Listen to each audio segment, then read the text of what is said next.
ہمارے قائد ہمارے قائد ہمارے قائد کرے فرشتے تیری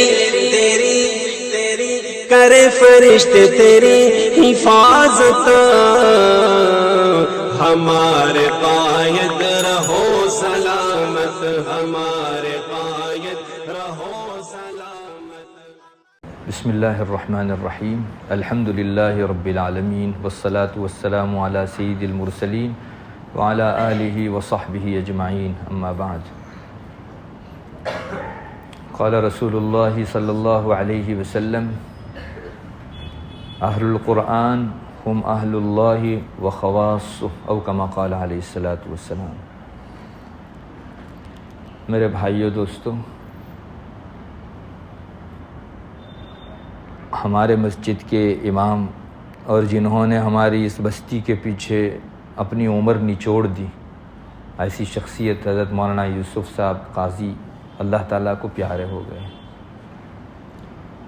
ویسے تو کسی مسلمان کا بھی اس دنیا سے چلا جانا ایک خلا ہے، مگر کسی صاحب علم کا چلا جانا، عالم کا چلا جانا، حضرت عائشہ رضی اللہ تعالیٰ عنہ فرماتی ہیں کہ کسی عالم کا اس دنیا سے رخصت ہو جانا ایک ایسا رخنا ہے جس کو آئندہ زمانہ پر نہیں کر سکتا۔ جس جگہ سوراخ پڑا اب وہ پڑا ہی رہ جائے گا، اس کو زمانے کا گزرنا پر نہیں کر سکتا۔ اللہ تعالیٰ مرحوم کی مغفرت فرماوے، ان کی خدمات کو قبول فرماوے، ہماری بستی پر ان کا جو احسان تھا اللہ تعالیٰ ہم سب کی طرف سے ان کو بہترین بدلہ عطا فرماوے۔ ہر انسان کی زندگی میں خوبیاں ہوا کرتی، اسلام ہم کو کہتا ہے کہ ان کی خوبیوں کو اپنی زندگیوں میں اتارو۔ رسول اللہ صلی اللہ علیہ وسلم کا ارشاد ہے الناس معادن کمعادن الذہب، جیسے دنیا کے اندر سونے کی کان ہوتی ہے، زمین میں سے سونا نکلتا ہے، کھان جس کو کہتے ہیں ہم گجراتی میں، مائن، جیسے سونے کی کان ہوتی ہے اس طرح اخلاق کی کانیں ہیں لوگ۔ تو ہمیں چاہیے کہ لوگوں میں سے اچھی اچھی چیزیں ہم لیں۔ حضرت مولانا مرحوم کا ایک بہت بہترین وصف، انہوں نے اللہ تعالیٰ کے کلام کی خدمت میں اپنی زندگی گزار دی۔ اس کو استقامت کہا جاتا۔ اسلام بڑی اہمیت کی نگاہ سے اس کو دیکھتا ہے۔ کوئی عمل چاہے چھوٹا سا ہو لیکن استقامت کے ساتھ کیا جائے تو اس کا اپنا ایک مقام بنتا۔ رسول اللہ صلی اللہ علیہ وسلم کا مشہور ارشاد ہے خیر العمل ما دیم وان قل، بہترین عمل وہ ہے جس پر مداومت ہو، ہمیشگی ہو، چاہے تھوڑا ہو لیکن مواظبت ہو، مداومت ہو، ہمیشگی ہو، تو وہ عمل سب سے بہترین سمجھا گیا ہے۔ اسی لیے رسول اللہ صلی اللہ علیہ وسلم نے ایک مرتبہ ایک صحابی کو فرمایا تھا کہ تم فلاں کی طرح مت ہونا جس نے تہجد شروع تو کی تھی لیکن بہت جلدی بند بھی کر دی۔ اسلام چاہتا ہے کہ آپ جو ہے کوئی چھوٹا سا بھی عمل شروع کرو، استقامت رکھو اس کے اندر، دو رکعت رکھو لیکن ایک ہمیشگی کے ساتھ ہونا چاہیے۔ تو اس عمل کی اپنی حیثیت ہے۔ مولانا مرحوم پیدا کہاں ہوئے، ان کا وطن کہاں ہوا اور زندگی انہوں نے یہاں، میں تو اس سے کم تعبیر پر راضی نہیں ہوں، نچوڑ کے رکھ دی۔ ہم لوگ جانتے ہیں آج اپنے وطن سے دوسری جگہ جا کر اس جگہ سیٹ ہونا دنیا کے لیے تو آسان ہے، حالانکہ یوں بھی مشکل ہے۔ کتنے لوگ روزگار کے لیے اپنا وطن بدل دیتے ہیں اور دوسری جگہ چلے جاتے ہیں، مگر اللہ تبارک و تعالیٰ کے کلام کی خدمت کے لیے اپنا وطن چھوڑ کے دوسری جگہ اپنی زندگی گزار دینا یہ بہت بڑے درجے کی چیز ہے۔ موٹا وراچا میں حضرت کا وطن ہے اور یہاں اپنی پوری عمر گزار دی انہوں نے۔ استقامت بہت بڑی چیز ہے۔ ایک مرتبہ حضرت جنید بغدادی رحمۃ اللہ علیہ اپنے مریدوں کے ساتھ تشریف لے جا رہے تھے، دور تک چلتے رہے۔ اس زمانے کے اندر آپ کو معلوم ہونا چاہیے بادشاہوں کے قلعے رہا کرتے تھے، ہر بادشاہ اپنے ایریے کو قلعے سے بند کر دیتا تھا اور اس کا ایک صدر دروازہ رہتا تھا جس میں سے آنا جانا رہتا تھا۔ آج بھی اورنگ آباد وغیرہ میں آپ اسلامی سلاطین کے قلعے دیکھ سکتے ہیں، بڑے بڑے صدر گیٹ ہوا کرتے تھے۔ اس زمانے میں جب کوئی بڑا جرم کرتا تھا تو اس مجرم کو اس صدر گیٹ کے اوپر سولی پر لٹکا دیا جاتا تھا۔ تو حضرت تشریف لے جا رہے تھے، حضرت جنید بغدادی رحمۃ اللہ علیہ اپنے مریدوں کے ساتھ، دیکھا ایک آدمی صدر گیٹ کے اوپر لٹکا دیا گیا۔ تو حضرت نے پوچھا کسی کو وہاں جو موجود تھا کہ بھائی کیا بات ہے، اس کو کس جرم میں سولی پر لٹکا دیا گیا؟ تو لوگوں نے بتایا کہ اس نے چوری کی اور چوری کرتا رہا عمر بھر، اور اس کو جو ہے بالآخر سولی ہوئی۔ تو حضرت جنید بغدادی رحمۃ اللہ علیہ آگے بڑھے اور اس لٹکے ہوئے سولی زدہ آدمی کے پاؤں چوم لی۔ مریدوں کو بڑا تعجب ہوا، حضرت مجرم، آپ جیسی بڑی شخصیت کسی مجرم کے پاؤں چومے؟ اس نے آخر ایسا کون سا اچھا کام کیا تھا کہ آپ ان کے پاؤں چوم رہے؟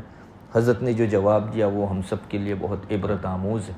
حضرت نے فرمایا بھائی میں اس کی چوری کے اوپر اس کے قدم نہیں چوم رہا ہوں، اس کی استقامت پر چوم رہا ہوں کہ آدمی نے ایک کام شروع کیا، مر گیا لیکن کام نہیں چھوڑا۔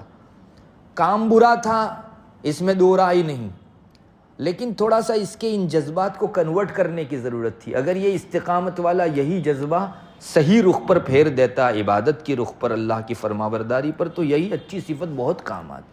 تو میں تو اس کی استقامت پر اس کے پاؤں چوم رہا ہوں۔ بڑی بات ہے، بزرگوں کی نگاہوں کے اندر ایک خاص وصف ہے، وہ برائیوں میں سے اچھائی تلاش کیا کرتے ہیں۔ اس کو چور کہنے والے، لعنت کرنے والے، گالی گلوچ کرنے والے تو گزرنے والوں میں سے بہت ہوں گے، لیکن اس برائی میں سے اچھائی تلاش کرنا یہ ایک بڑوں کی صفت ہے، اور ہمارے اندر اس کا فقدان ہے۔ ہم لوگ اچھائیوں میں برائی تلاش کرتے ہیں، یہ بھی ایک بری چیز ہے۔ اس کو جو ہے خنزیر کی صفت کہا جاتا ہے۔ خنزیر جو ہے سور، وہ باغ میں بھی جاوے گا تو اپنے مذاق کی چیز تلاش کرے گا، وہاں اس کو پھول، ہریالی، یہ سب چیزیں اچھی نہیں لگتی، اپنے ذوق کی چیز وہاں بھی تلاش کرے گا۔ مومن کی تو شان یہ ہونی چاہیے وہ برائیوں میں سے اچھائی کو تلاش کرنے والا بنے۔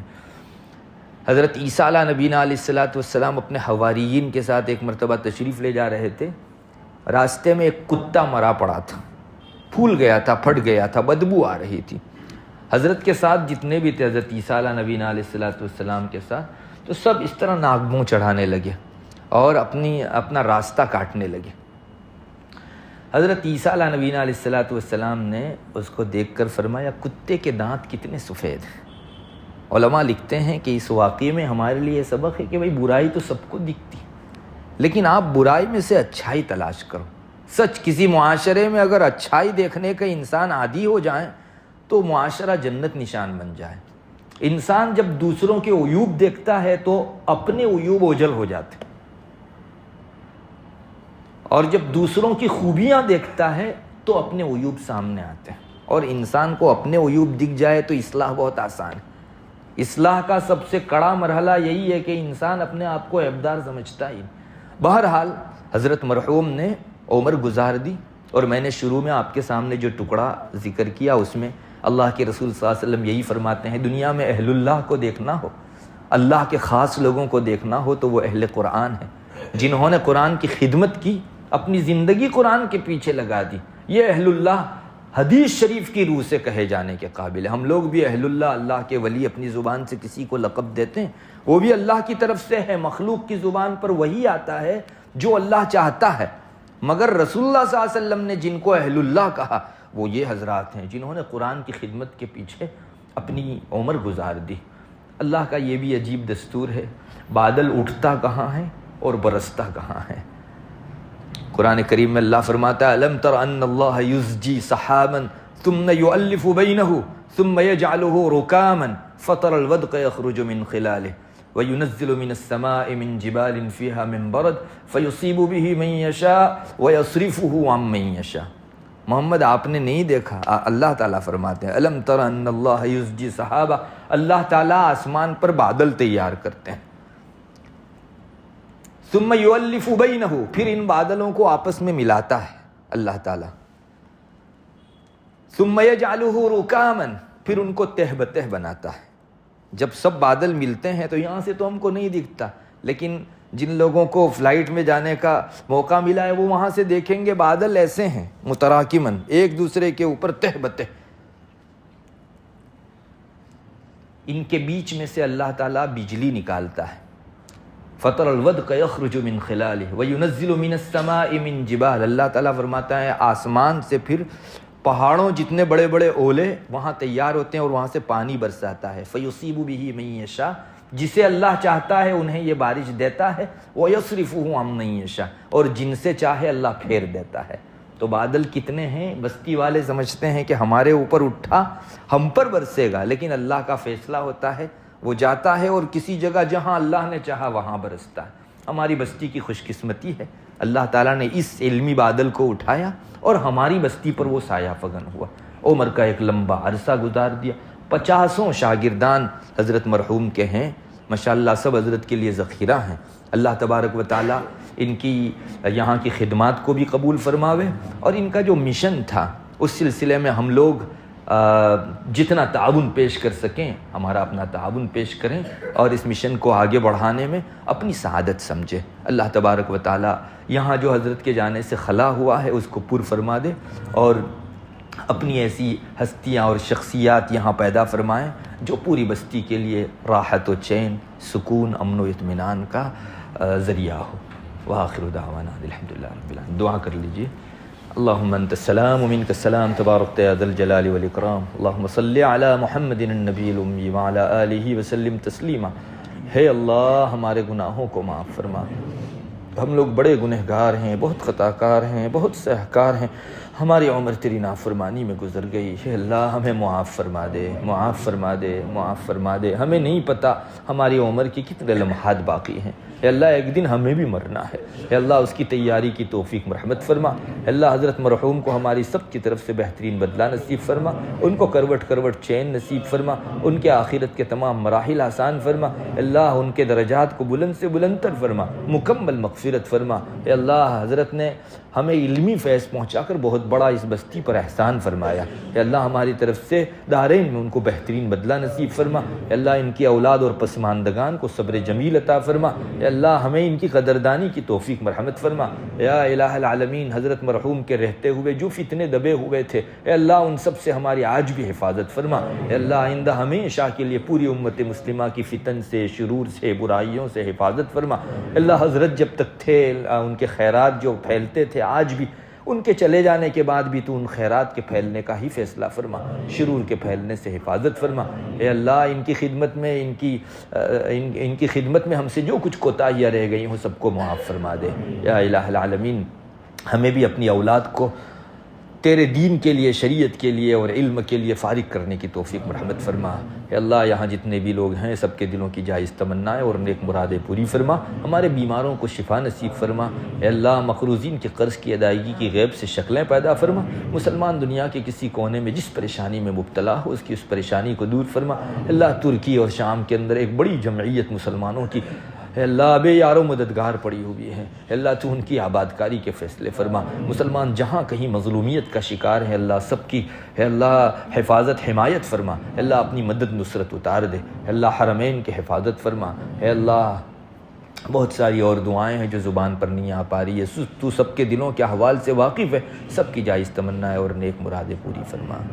اللہم انا نسألک من خیر ما سألک منہ نبیک محمد صلی اللہ علیہ وسلم ونعوذ بک من شر ما استعاذ منہ نبیک محمد صلی اللہ علیہ وسلم، انت المستعان وعلیک البلاغ ولا حول ولا قوة الا باللہ، سبحان ربک رب العزت عما یصفون وسلام علی المرسلین والحمد للہ رب العالمین۔ یہ لوگوں کو ان مقتل سے سراپا خندزن آیا جو اس انداز سے باندھے ہوئے سر سے کفن آیا، اڑا دو خاک دشمن پر کہ ظالم جان من آیا، بٹا دو داغ باطل پر کہ اب باطل شکن آیا۔